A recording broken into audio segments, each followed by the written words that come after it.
नमस्कार, मैं आरबी सिंह यादव और आप देख रहे हैं मेरा YouTube channel RB Singh Yadav editor. आज समाजवादी पार्टी के राज्यसभा सदस्य रामजीलाल सुमन ने ग्रामीण अंचल में जो अव्यवस्थाएं फैली हुई हैं उनका बजट सरकार कम करती जा रही है उस पर गहरी चिंता व्यक्त की है। उन्होंने आज एक प्रेस कॉन्फ्रेंस की आगरा में और उसमें पूरी शिद्दत के साथ ये बताया कि 1 जनवरी को जो वित्त मंत्री निर्मला सीतारमण संसद में बजट पेश करने जा रही हैं उनसे उन्होंने आग्रह किया है कि ग्रामीण अंचल का जो मनरेगा का बजट है उसको पिछले 5 साल में, चूँकि वो शायद ग्रामीण क्षेत्रों की जो पंचायत राज समिति है उसके शायद मेंबर भी हैं, उन्होंने गहराई से अध्ययन किया है उसका, और उन्होंने पत्रकारों के सामने एक आंकड़ा पेश किया कि 5 साल से लगातार बजट में जो मनरेगा का बजट है उसमें कमी की जा रही है। उन्होंने आग्रह किया सरकार से कि मनरेगा का बजट बढ़ाया जाए और जो इस समय ग्रामीण अंचल से शहरों की तरफ, या ये कहें कि बड़े बड़े शहरों की तरफ, मुंबई, दिल्ली, कलकत्ता, मद्रास, इन शहरों की तरफ जो पलायन हो रहा है उसे मनरेगा में बजट बढ़ जाएगा तो लोगों को रोज़गार मिलेगा, इसलिए पलायन रुक जाएगा। उनका सीधा सवाल था कि सरकार जो काम करने की घोषणाएं कर रही है, जो अच्छे अच्छे सिटी बनाने की बात कर रही है, वो अच्छी बात है, लेकिन उन्होंने तो यहाँ तक कहा कि जो इंटरनेशनल स्तर पर जो एक अध्ययन हुआ है उस अध्ययन में ये निकल कर के आया है कि इसी तरह से यदि ग्रामीण क्षेत्रों में रोज़गार के अवसर पैदा नहीं किए गए तो जो शहर हैं वो आधे गांव हो जाएंगे और गांव की जो स्थिति है वो बिल्कुल ख़राब हो जाएगी। इस तरह का उन्होंने कोई एक रिपोर्ट के माध्यम से ये बात कही है। तो पहले हम एक जो प्रेस कॉन्फ्रेंस की आगरा में उसको हम सुन लेते हैं, उसके बाद फिर बात करते हैं। ग्रामीण अंचल की बेरोजगारी दूर करने के लिए महात्मा गांधी राष्ट्रीय ग्रामीण रोजगार गारंटी योजना शुरू की थी और आज इसलिए आपको तकलीफ दी गई है कि ग्रामीण अंचल की गरीबी दूर हो, वहां के लोगों को स्थायी रोजगार मिले, गांव अपने पैरों पर खड़े हो। ये विनम्र प्रयास था सरकार का, लेकिन आज देखने में आ रहा है कि लगातार जो मनरेगा का बजट है उस बजट में कमी हो रही है।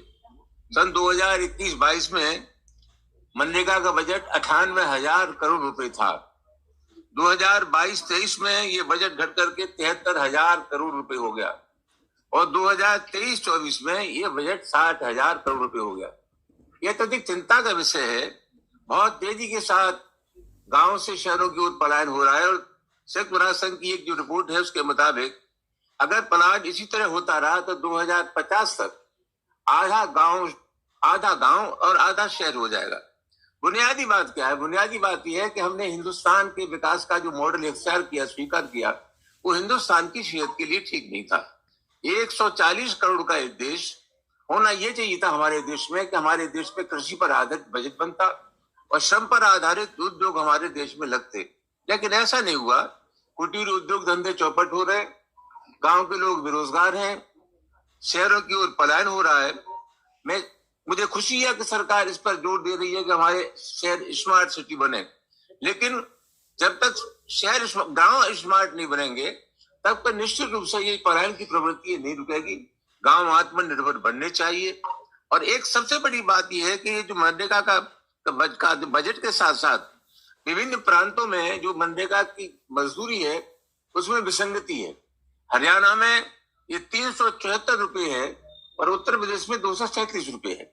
अभी भारत सरकार की जो पंचायत राज विभाग की स्थायी समिति है उसने रिकमेंड किया है, उसने फैसला किया है, संस्तुति किया सरकार को कि मनरेगा के बजट में वृद्धि के साथ साथ जो रोजाना मजदूरी मिलती है मनरेगा के श्रमिकों को उसमें बढ़ोतरी की जाए, आधार कार्ड की उसमें अनिवार्यता खत्म हो। और सबसे अहम सवाल उन्होंने कहा कि महंगाई को आधार बना करके मनरेगा के मजदूरों का निर्धारण होना चाहिए मजदूरी का। तो यही सब सवाल है और हम बहुत विनम्रता के साथ कहना चाहते हैं कि सरकार को अगर सही मानों में गांव से पलायन रोकना है शहरों की ओर, तो गांवों को सशक्त बनाना पड़ेगा, मनरेगा के बजट को बढ़ाना पड़ेगा, गांव आत्मनिर्भर बने। इसके लिए हमारे कुटीर उद्योग धंधे हैं, उनका संरक्षण और संवर्धन करना पड़ेगा। लेकिन सांसद जी, केंद्र सरकार ये कहती है कि इस मनरेगा बजट से टेक्नोलॉजी के उपयोग में बढ़ावा मिलेगा और ग्रामीण क्षेत्र को कई फायदा मिलेगा। नहीं, हम तो खुद ही कह रहे हैं, ग्रामीण क्षेत्र के पलायन को रोकने के लिए सबसे सशक्त माध्यम था ये योजना। लेकिन इस योजना का बजट तो बढ़ना चाहिए ना, गांव से पलायन रुके, गांव के लोगों को मजदूरी मिले। इसके लिए प्रयास ये होना चाहिए कि क्रमशः मनरेगा के बजट में बढ़ोतरी हो। ये सरकार तो कम कर रही है मनरेगा के बजट को, और 3 वर्ष का मैंने आपको जो आंकड़ा दिया उसके हिसाब से मनरेगा के बजट में क्रमशः गिरावट आ रही है। यही तो चिंता का विषय है। हम चाहते ही मनरेगा का बजट बढ़े, गांव आत्मनिर्भर बने और शहरों की तरह स्मार्ट सिटी बने, और सरकार ये सुनिश्चित करे कि गांव से कोई पलायन न हो और गांव आत्मनिर्भर बने। सांसद जी, किस तरह से देखते हैं कि निर्मला सीतारमण इस बार 8वां बजट पेश करने जा रही है 1 फरवरी को, इसको लेकर कृषि और जैसा कि आप इस पर चर्चा कर रहे हैं मनरेगा, इसमें जो अनुभवी जो लोग हैं वो बता रहा है कि इस बार बजट बढ़ाने की उम्मीद है, उस पर आपका क्या कमेंट है? नहीं, बजट बढ़ाने की उम्मीद है, हम उसका स्वागत करेंगे। ग्रामीण अंचल का मनरेगा का बजट बढ़ता है, और इसी वजह से मैंने आपसे प्रार्थना की कि 1 फरवरी को बजट प्रस्तुत होने वाला है। हम अपेक्षा करेंगे कि मनरेगा का बजट सरकार को बढ़ाना चाहिए। सांसद जी, कई बार लगातार मनरेगा पर ये सवाल उठते रहे, सरकारें किसी की भी रही हो, भ्रष्टाचार की जद में ये योजना जाती रही है। कई बार ये प्रश्न उठे, भ्रष्टाचार इसमें हुआ है। ऐसे में यदि आप इसी स्ट्रक्चर पर चलने की बात करेंगे तो कैसे लोगों को इंसाफ दिलाने की बात आप कर रहे हैं? जहां तक मनरेगा का सवाल है, मैं नहीं सोचता कि कोई जो नीतियां बनती है उसमें कोई अपवाद है। मनरेगा में कुछ कमियां हो सकती हैं, तो सरकार इसके लिए कोई तंत्र विकसित करे, सरकार कोई एक ऐसा मैकेनिज्म डेवलप करे जिसकी वजह से इसका दुरुपयोग हो सकता है। लेकिन बेसिक सवाल ये है कि ग्रामीण अंचल के लोगों को रोजगार देने के लिए इस योजना के अलावा कोई दूसरी योजना नहीं है। सरकार को अगर कहीं जानकारी मिलती, आपके पास कोई ऐसा स्ट्रक्चर, कोई दिमाग में योजना है जिसको लेके आप कह सकते हैं कि ग्रामीण विकास हो सकता है? नहीं, मैंने आपसे पहले कहा ना, सबसे अहम सवाल क्या है? सबसे अहम सवाल है कि हमने विकास का जो मॉडल विस्तार किया, उसके चलते हमारे गांव बेवीरान हो गए। जो परंपरागत उद्योग हमारे पास थे, चमड़ा बनाने वाले लोग, जूता बनाने वाले लोग, लकड़ी बनाने वाले लोग, सूत बनाने वाले लोग, ये जो ग्रामीण अंचल में ग्रामीण कुटीर उद्योग धंधे थे, वो सब समाप्त हो गए। सरकार को पुनः गांधी की ओर लौटना पड़ेगा और गांव को निर्भर बनाने के लिए भी कोशिश करनी पड़ेगी। सांसद, एक जरूरी सवाल यह है कि लगातार समाजवादी पार्टी बीजेपी पर हमलावर रहते कहते हैं कि वो मनरेगा को कहीं न कहीं खत्म करते जा रहा है, क्या कहेंगे? मैंने साहब से यही याद रखिए ना कि जो आंकड़े बता रहे हैं, ये आंकड़ों से सिद्धि होता है कि मनरेगा के मामले में सरकार गंभीर नहीं है। 1 फरवरी को जो बजट पेश होने वाला है, हम ये अपेक्षा करेंगे कि सरकार मनरेगा का बजट बढ़ाए।